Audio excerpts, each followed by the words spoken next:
game one against. I mean, is the Samus Jigglypuff matchup really that bad? Okay, I don't think it's that bad. He just doesn't really like it. Like, he never really enjoyed playing against, like, Beastmaster back in the day when we're getting the G and W. The G and W. That's the other one. Okay. Okay. Not quite starting with G. It's starting with M, but then Game & Watch, right? Like, often shortened to All right. Game & Watch. Grammar police. Mr. English teacher. Yeah. Acronyms. Is this a button? No, not a button check. No, they're gaming. They're gaming. They're gaming. They were just playing neutral, man. Just got to recognize it for what it is. The neutral for this matchup is just them both just pressing nair underneath individual platforms. They were just getting a sense of who would crack first. Yeah. So the only thing I can really picture in this matchup is that right now at 51%, obviously you're dead. But even as early as like 25, your character's so light that you're dead center stage, obviously from rest shenanigans. Oh no. Yeah, that's gonna be a stock here. Yeah. Game & Watch is very, very comfortable sitting in shield. I mean, why would they not be? They've got one of some of the best options out of shield with uppy and exactly only uppy, I guess. Exactly only uppy, but then you got pound.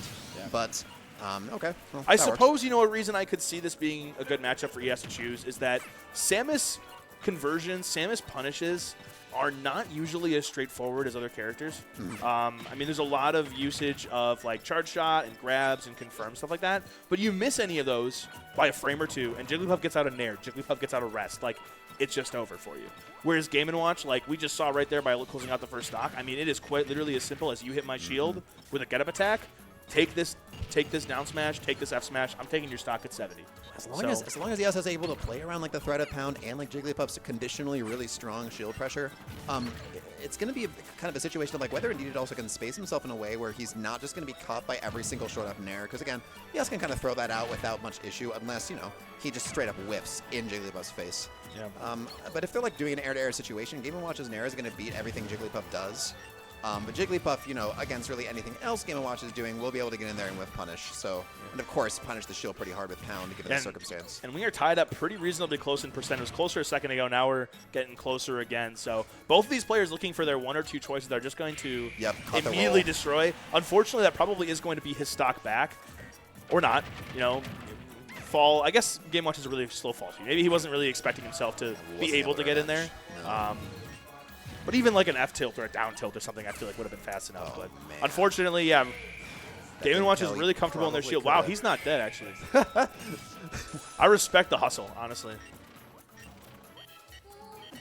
But that didn't hit. I cannot believe that didn't hit. Did not hit. Hit the hammer. Greninja was dead there. Greninja got slept. I don't know how that even happened. Indeed, just waiting for an option. Yeah. So Indeed is playing really well around like the spacing of Game & Watch's tools right now. It's just sort of a question of whether he can force Indeed to move first. I don't think Indeed will. Yeah. Forcing Eyas to move first many times in a row. Yeah, that back air is lethal in this matchup. I mean, center stage, what was he, 120, and he was long dead. I mean, he was dead probably at 90 for that back air. Yeah, no, fresh back air. That's a terrifying back air. I can imagine we're going to see, with those Judgment Hammers, I imagine that Eyas just doesn't really know what to do in the situation. We might be seeing a switch here. No, we're going to stick with it. I respect it. We're going to be sticking with it. I mean, hey, see it through, right? See it through. You see, if you're going to try a counter pick, you got to see it through.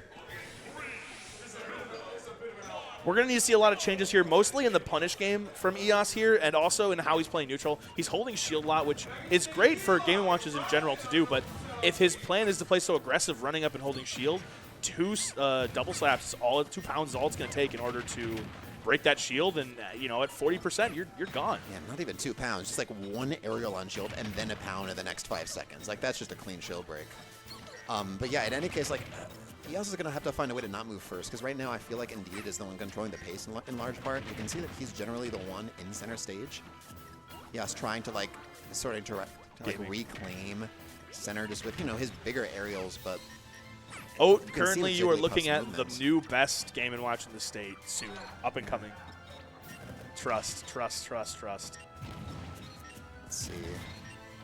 Forward airing for space, obviously. That's what that move's purpose is.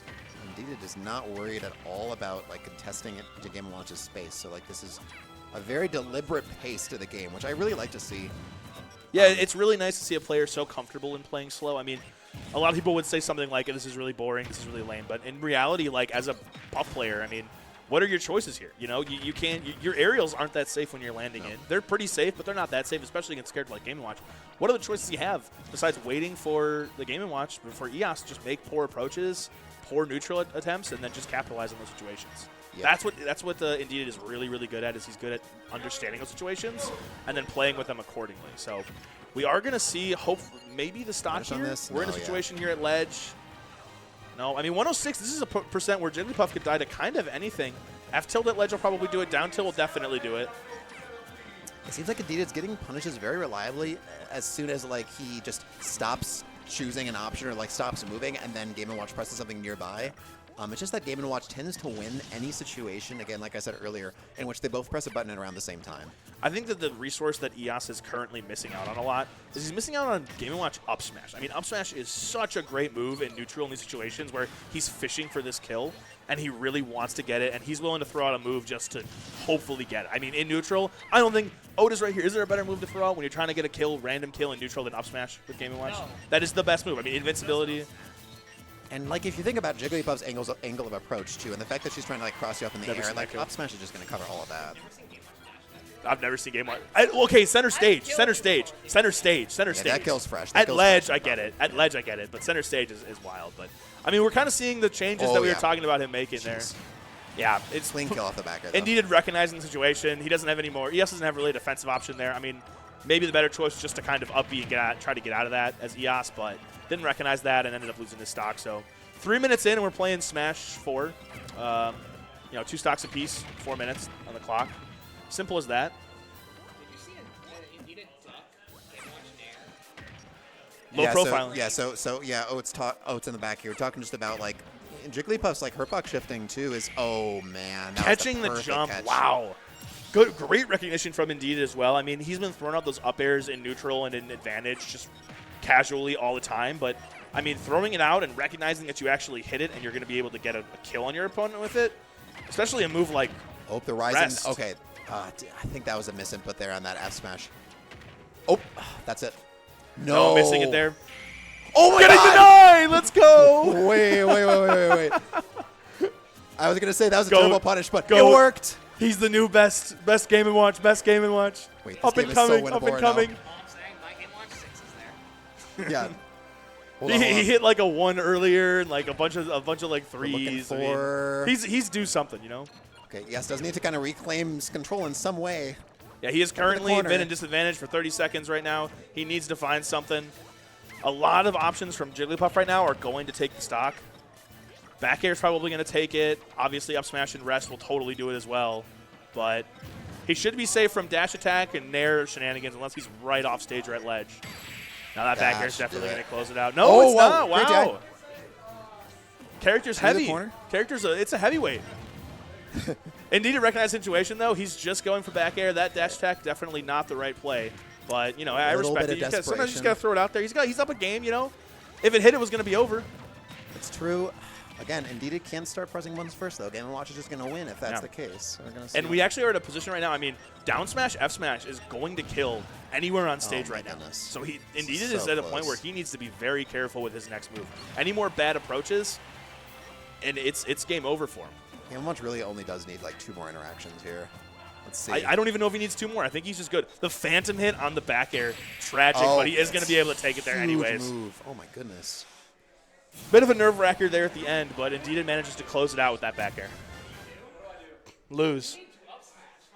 Yeah, we were talking about. He's like, he's just not up smashing. Why is he not up smashing? It's broken.